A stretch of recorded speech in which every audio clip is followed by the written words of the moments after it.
81 minutes, that's less time than a long movie or a soccer match. But in just that short span, two thieves dressed as police officers managed to pull off a heist that left the Isabella Stewart Gardner Museum in shock, running away with up to $500 million worth of art and leaving behind only empty frames. To this day, it remains a mystery of the largest property theft in the world.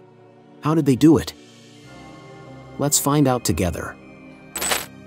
Isabella, born in 1840, was no ordinary woman of her time. She was a passionate art collector who gathered a vast collection of art from around the world during her travels. Isabella's dream was to create a museum that would house these treasures and inspire future generations. The museum opened to the public in 1903, and Gardner continued to expand the collection and arrange it until she died in 1924. However, on March 18, 1990, at 1:24 a.m., two men dressed as police officers entered Boston's Isabella Stewart Gardner Museum. They pretended to be cops responding to a disturbance call related to the rowdy St. Patrick's Day celebrations that were taking place outside. This clever ruse allowed them to gain access to the museum without arousing suspicion from the night watchman. On the night of the heist at the Isabella Stewart Gardner Museum, there were two guards on duty: Rick Abath, who was 23 years old, and Randy Heston, who was 25. While Abath was a regular night watchman, it was Heston's first time working the night shift. The museum had a security policy where one guard had to patrol the galleries with a flashlight and a walkie-talkie, while the other guard stayed at the security desk. During his patrol, Abath heard fire alarms going off in several rooms, but he couldn't find any signs of a fire or smoke. When he returned to the security room, he saw that the fire alarm control panel was indicating smoke in multiple rooms. He thought it might be a malfunction and turned off the panel before resuming his patrol. Before completing his rounds, Abath briefly opened the side door of the museum's side entrance but closed it again without informing Heston. At around 1 a.m., Abath returned to the security desk, and it was Heston's turn to take over patrol duties. At 1:20 a.m. on that eventful night, the thieves drove up to the museum's side entrance and parked their vehicle. They then approached the side door on foot. To gain access, they rang the buzzer, which was connected to an intercom that allowed them to communicate with Rick Abath, one of the museum's guards. The thieves told Abath that they were police officers responding to a disturbance and needed to be let in. Abath, observing them through the closed-circuit television, saw that they appeared to be wearing police uniforms. He wasn't aware of any disturbance, but he assumed that there might have been a report related to St. Patrick's Day celebrations, possibly involving someone who had climbed over the fence. With this in mind, Abath granted them entry at 1:24 a.m. The thieves' initial entry took them into a locked foyer that separated the side door from the main museum. When they arrived at the security desk, they asked Rick Abath if anyone else was inside the museum. Abath radioed Randy Heston to return to the security desk. It was around this time that Abath noticed something suspicious. One of the thieves appeared to be wearing a fake mustache.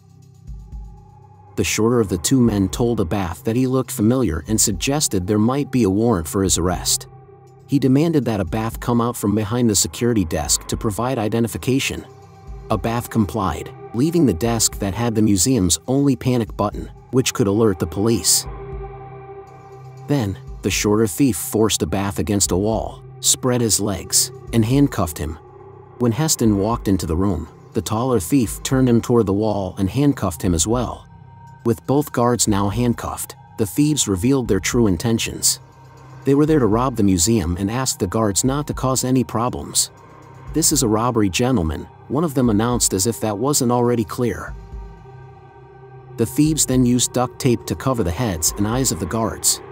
Without asking for directions, they led the guards down to the basement, where they were handcuffed to a steam pipe and a workbench. During this time, the thieves examined the guards' wallets and threatened that they knew where the guards lived. They also told the guards that if they didn't inform the authorities, they would receive a reward in about a year. All of this took the thieves less than 15 minutes to accomplish, completing their actions at around 1:35 a.m.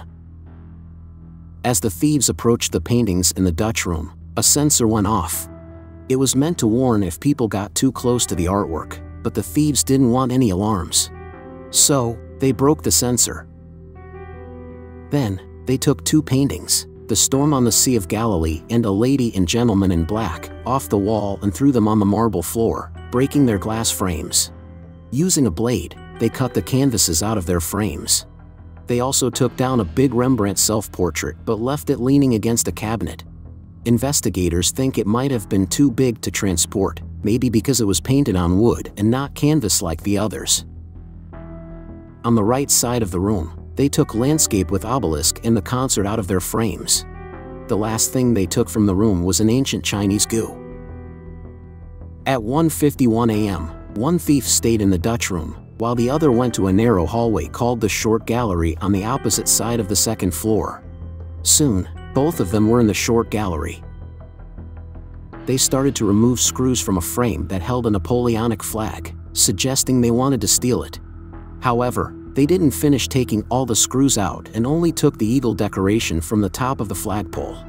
They also grabbed 5 sketches by Degas from the room. Their last target was Chez Tortoni, a painting in the Blue Room on the first floor. But what's really strange is that the thieves didn't touch what could have been the most valuable artwork in the museum. Titian's The Rape of Europa. This painting was displayed on the 3rd floor and was left untouched during the heist. Investigators think that the thieves weren't art experts hired to steal certain works. They came to this conclusion because of the artworks they chose to steal and how they treated the art during the heist. These are the total 13 artworks that were stolen. Paintings. Johannes Vermeer's The Concert. This priceless masterpiece by Vermeer depicts a musical scene and is one of the most valuable stolen artworks. Rembrandt's self-portrait. A self-portrait by the famous Dutch artist Rembrandt. Edouard Manet's Chez Tortoni. Manet's painting captures a scene in a Parisian café and is celebrated for its impressionistic style. Edouard Manet's La Chevelure. Another work by Manet, La Chevelure, features a woman with flowing hair. Edgar Degas' La Sortie de Passage. This painting by Degas depicts jockeys and their horses leaving a racecourse, reflecting Degas' fascination with horse racing scenes. Edgar Degas' Cortège aux Environs de Florence. Degas' work captures a parade on the outskirts of Florence, Italy. Sketches and works on paper. Edgar Degas' 3 Mounted Jockeys. This sketch by Degas portrays 3 jockeys on horseback. Edgar Degas' Program for an Artistic Soirée. This program features illustrations by Degas for an artistic event. Edgar Degas' Self-Portrait. A self-portrait of the artist, also executed as a sketch. Edgar Degas' Study for the Program. Another sketch by Degas related to the program for an artistic event. Rembrandt's A Lady and Gentleman in Black. This small but valuable painting features a lady and a gentleman dressed in black. Other items. A bronze eagle finial. This bronze eagle served as a decorative element.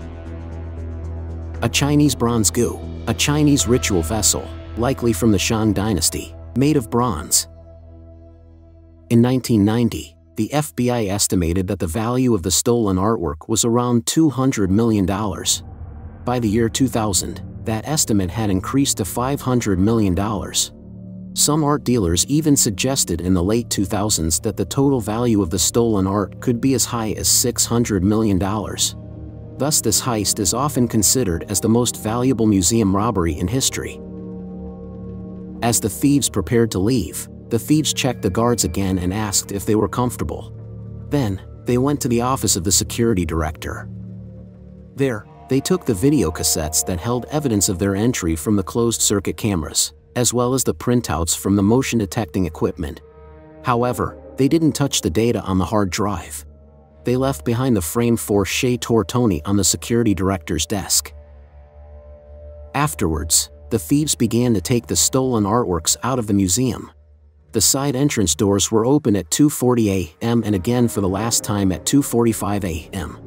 The entire robbery took 81 minutes. Later in the morning, the next shift of guards arrived and became suspicious when they couldn't reach anyone inside the museum for entry. They contacted the security director, who used his keys to enter the building. Upon entering, he found the watch desk unattended.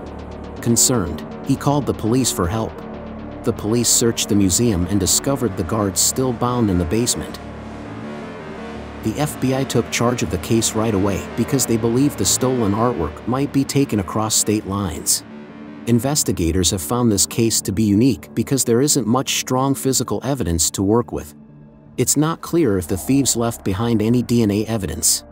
While fingerprints and footprints were discovered at the crime scene, it couldn't be determined if they belonged to the thieves or the museum staff. Over the years, the FBI has used advances in DNA analysis to try to solve the case, but some of the evidence has been misplaced or lost in the agency's files. Also, the guards and witnesses on the street provided descriptions of the thieves. One thief was said to be around 5 feet 9 inches to 5 feet 10 inches tall, in his late 30s, with a medium build. The other thief was described as being between 6 feet 0 inches to 6 feet 1 inch tall, in his early 30s, and with a heavier build. In 1994, museum director in Hawley received an anonymous letter from someone who claimed to be attempting to negotiate a return of the artwork. The writer stated that they didn't know the identity of the thieves but wanted to negotiate the return of the art. They revealed that the artwork had been stolen to reduce a prison sentence, but since the opportunity had passed, there was no reason to keep it. They mentioned that the stolen art was being kept in a country with different laws, where it was stored in controlled climate conditions. The writer requested immunity for themselves and anyone else involved and asked for $2.6 million in exchange for returning the artwork. They proposed sending the money to an offshore bank account simultaneously with handing over the art.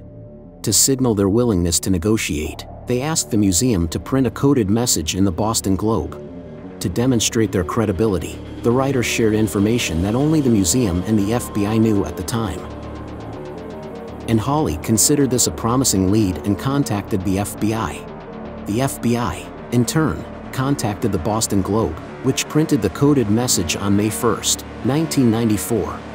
A few days later, Hawley received a second letter from the writer, acknowledging the museum's interest in negotiating.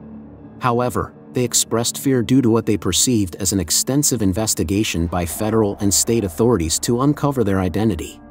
They requested more time to assess their options, but unfortunately, Hawley never received further communication from the writer.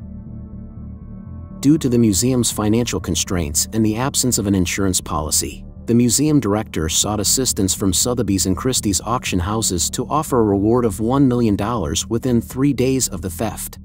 This reward amount was increased to $5 million in 1997. Then, in 2017, it was doubled to a remarkable $10 million, and it still is offered today. Notably, this $10 million reward is the largest ever offered by a private institution. Since Isabella Stewart Gardner's death in 1924, her museum has remained exactly as she left it. Her will stated that no artwork could ever be moved from where she originally placed it. For over 30 years, the Dutch room has also remained untouched, with 4 empty frames hanging on the wall. These empty frames serve as both reminders of the personal loss for art lovers and hopeful symbols that the stolen paintings might someday find their way back. Today, visitors to the Gardner Museum can either explore it in person or take a virtual tour. In both cases, they will come across the haunting sight of empty frames that still hang on the walls, serving as a touching reminder of the artworks that were stolen and have yet to be recovered.